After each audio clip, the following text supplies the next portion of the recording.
반갑습니다. 여러분의 보좌관 주식대박 보좌관입니다. 화이팅! 영상을 보시기 전에 구독과 좋아요 부탁드립니다. 감사합니다. 투자는 개인의 판단에 따르지만 이번 영상이 큰 도움이 되시기를 바랍니다. 이번 영상은 5G 관련 HFR 진단 영상입니다. 하나씩 좀 봐보도록 하겠습니다. 2000년 SK텔레콤의 벤처 창업 프로그램을 통해 설립된 유무선 통신장비 개발 제조 업체죠. 2018년에 스펙 합병으로 상장되었습니다. 그러니까 올해가 3년 차인 거예요. 녹색 테두리를 보시면 기업 속의 보좌관에 넣어둔 영상인데요. 이 말은 제가 영상을 찍었다는 거죠. 언제 찍었냐면 지난 6월 27일에 HFR 기업 소개로 소개를 했었습니다. 6월 말 7월 초에 하루에 한 개씩, 어떤 날은 2개씩 해서 제가 5G 관련 주를 5개를 소개했었잖아요. 그 중에 한 종목인 HFR입니다. 오늘 좀 상승을 했고 수급도 괜찮아서 오랜만에 진단 영상을 하는 거고요. 매우 오랜만이긴 하지만 5G 관련돼서 말씀을 드릴 때는 중장기적으로 봐라, 서진 시스템 같은 경우는 오래 팔지 말고 저 믿으시면은 그냥 보유하셔라, 그런 말씀 드렸던 거 기억하시는 분들도 적지 않으실 것으로 생각을 합니다. 제 지인도 영상 보고 매수해서 아직도 보유하고 있다는 걸로 알고 있으니까요. 이때 당시 제목이 뭐였냐면요, 당시에 현명한 투자자는 미래를 본다 였습니다. 그 뒤에 또 소제목이 있긴 하지만요, 그동안 5G 관련주 중에서 상대적으로 소외되었었는데 이제는 좀 움직이는 모습입니다. 오늘 상승 배경은 이와 같습니다. 뉴스 덕분인데요. 많은 분들이 보셨을 거예요. 관련 뉴스도 이렇게 보시면은 아침부터 해서 엄청 많이 나왔죠. 삼성전자 세계 1위 통신사와 8조 원 규모 5G 장비 계약. 상대방은 이제 버라이즌이죠. 한국통신장비 산업 역사상 최대 규모의 단일 수출 계약이라고 합니다. 근데 버라이즌과 HFR은 연관성이 좀 있잖아요. 그쵸? HFR은 올해 미국 버라이즌 5G 이동통신 프론트홀 공급사로 선정되기도 했고, 이미 버라이즌은 HFR의 장비를 사용하고도 있다 보니까 시장에서 좀 더 관심을 받은 게 아닐까 싶네요. 매출 현황을 보시면 무선 쪽에서는 여기죠. 무선 쪽에서는 올해 상반기 기준이에요. 무선 쪽에서는 역시나 5G 프론트홀 비중이 높고요. 그리고 유선 쪽에서는 가입자망 광해선 장비, 단말 장비 쪽에 비중이 높은 것을 알 수가 있습니다. 무선 사업 부문에서 5G용 프론트홀 장비를 개발, 국내 및 해외에 판매하고 있고요. 국내에서는 프론트홀 장비 이외에 인빌딩 광분산 장비인 5G 중계기를 신규로 개발하여 판매 중입니다. 5G 관심이 많으신 분들은 많은 영상도 찾아보셨을 거고 잘 아실 텐데요. 여기서 프론트홀이라는 것은 클라우드 무선 접속망에서 디지털 데이터 처리 장치와 원격 무선 신호 처리 장치를 연결해주는 것이라 보면 됩니다. 링크라고 보셔도 되는데요. 통신사들의 원가 절감을 위해서 만들어진 것이고 네트워크 안정성을 향상시켜주는 장비라고 보시면 됩니다. 그래서 5G 전송망은 기존의 4G 보다 2배 이상의 많은 프론트홀 수요가 발생하는 것으로 알려져 있기도 합니다. 그러면 4G 때 관련 매출은 얼마였었죠? 4G 도입 시기에 누적해서 5년간 1,600억 원 규모의 관련 매출을 올렸기 때문에 5G는 수요가 더 많다고 하잖아요. 그러면 5G 때는 역시 매출 성장 기대감이 클 수 있다는 것이 핵심 포인트라고 말씀드릴 수 있습니다. 5G 관련 기업들이 올해 실적이 저조하죠. 그래도 주가는 흐름이 좋잖아요. HFR도 상반기 영업이익, 작년 상반기도 영업이익 좋지 않았지만 올해는 더 안 좋죠. 근데 5G 관련 기업들은 올해보다는 내년 이후의 기대감으로 미리 선반영돼서 움직이고 있는 상황인 것을 감안하면 일단 올해만 놓고 봤을 때는 HFR도 2분기를 저점으로 해서 분기 저점, 실적 저점이 나온 게 아닌가, 이런 기대감도 가질 수 있는 구간, 가질 수 있는 국면이라 생각을 합니다.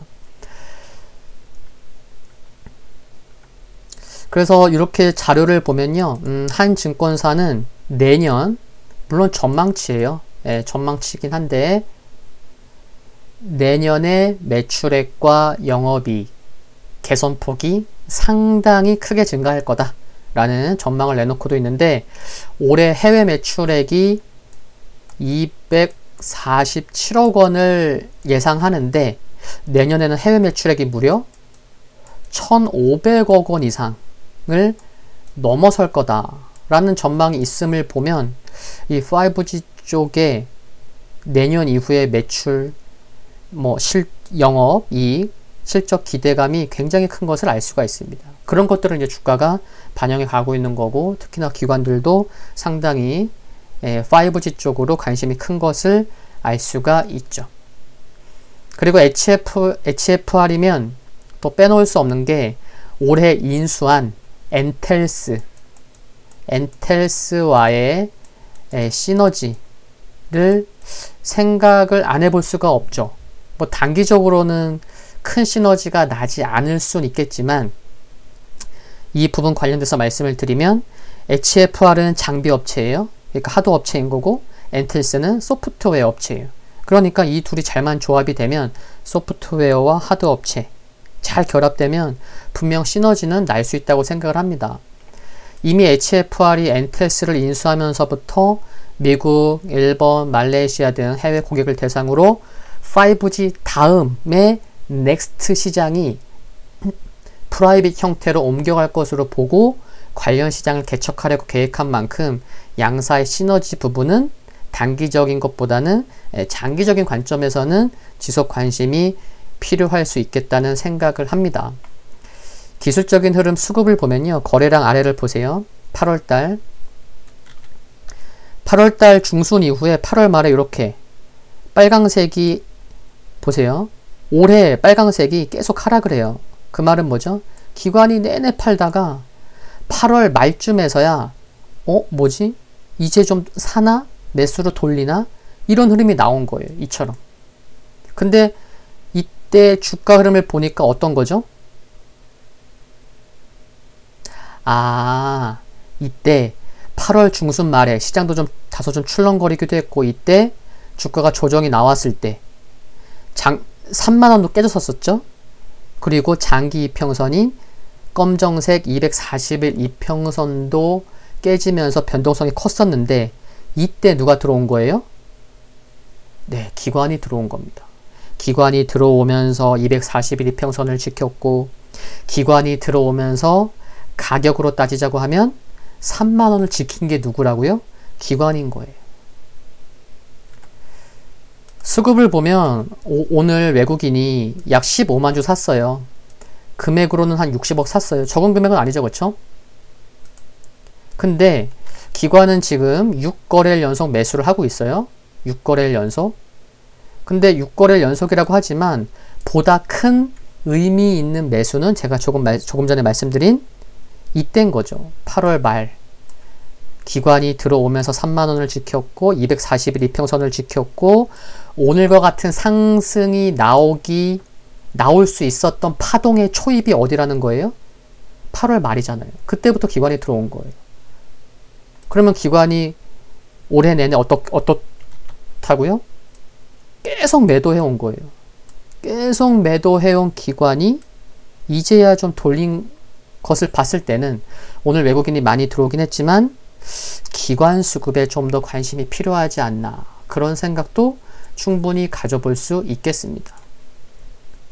또 누군가 목표가를 저한테 물어보신다면, 그동안 상대적으로 소외받았던 종목이 이제 막 움직이려는 상황이거든요. 그런데 벌써 목표가를 논하는 것은 큰 의미는 없다고 말씀드리고 싶어요. 제가 예를 한번 들어볼까요? 오랜만에 저랑 친구가 여러 가지 음식을 한 번에 먹기 위해서 뷔페를 갔어요. 제가 이제 막 첫 접시를 떠서 먹으려고 해요. 근데 옆에서 친구가 그러는 거죠. 야, 보자가 너 오늘 몇 접시 먹을 거야? 라고 물어보는 것과 같은 상황 아닐까요? 오늘 몇 접시 먹을지 어떻게 알아요? 정말 먹고 싶어서 왔고 이제 막 첫 접시 떠서 먹으려고 하는데 몇 접시 먹을 거야? 알 수 없죠. 그냥 먹고 싶은 대로 막 먹는 거 아닌가요? 그쵸? 그리고 더욱이 이제 막 보시면 21선과 61선이 겹쳐 있다가 지금 잘 안 보이시죠? 그쵸? 21선이 핑크색 선이고 하늘색 선이 61선이거든요. 아직 조금 겹쳐 있긴 한데 여기에요. 겹쳐 있긴 한데 아마 내일부터는 여기 두껍게 칠해서 그렇지 얇게 칠하고 내일부터는 21선이 이제 올라와요. 그동안 21선과 61선이 딱 달라붙어 있었는데 주가가 확 올라오니까 주가에 가장 민감한 녀석은 5일2평선이고 그 다음에 21이평선이 민감하잖아요. 그러면 21이평선이 먼저 빨리 쫓아 올라오겠죠.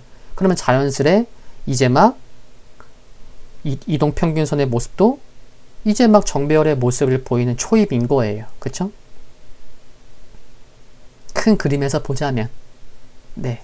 그래서 그 이동평균선이 21선이 이제 61선과 만나 있다가 이제 안녕 나 이제 올라갈게 먼저 뭐 이런 초입이다 보니까 이런 이동평균선의 흐름이나 모습도 참고하시면 좋겠다는 말씀을 드리고 싶은 거고, 사실 지난 6월 말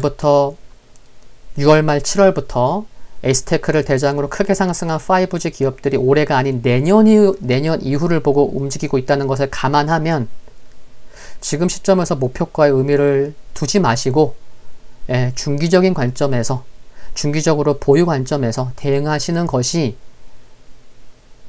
하루하루 막 일일이 오늘 하락했네 오늘 상승했네 이러면서 신경 쓰시기보다는 조금 긴 호흡에서 한 발짝 멀리 서서 그런 관점에서 보시는 것이 어쩌면 현명한 전략이지 않을까 싶습니다. 화이팅입니다. 오늘 영상 여기서 마치겠습니다. 도움되셨다면 구독과 좋아요 부탁드리고요. 영상물 아래 좋아요 클릭은 큰 힘이 됩니다. 알림 설정을 전체 알림 받기로 해 놓으셔야만 제가 올리고 바로 보실 수 있습니다. 멤버십 가입하신 분들은 필수고요. 성공 투자하시기를 기원하겠습니다. 감사합니다.